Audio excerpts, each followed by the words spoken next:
right now I am in Garfield Heights and I'm nearby the Valley View Bridge portion of I-480. And if you take a look here behind me, you'll see things really picking up from what we've seen over the last hour or so. A lot more cars on the road as people are looking to travel for this Thanksgiving holiday. And with today being one of those busiest travel days of the year, we do want to let you know there may be some restrictions on your route, especially if you plan on taking the Ohio Turnpike. So there will be a travel ban for all high-profile vehicles across the entire toll road.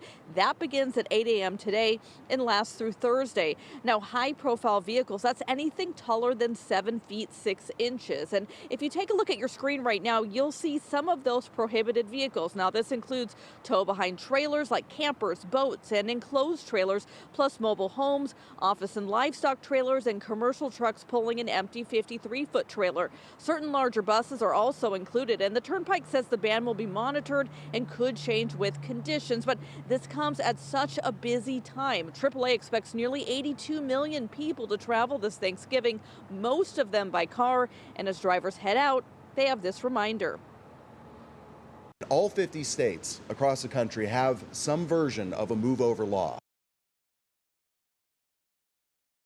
What that means is that if you see any of those flashing lights on the road, maybe from first responders or construction crews, to move over if you can, do so safely. And if you can't, make sure that you slow down when you see that on the road. ODOT are also recommending and really wanting to remind drivers out there to try to drive safely, drive sober, make sure you don't have any of those distractions in front of you when you're driving, and also make sure to buckle up as well. Of course, safety the top priority. Want to make sure that everybody makes it to and from their holiday destinations as safely as possible.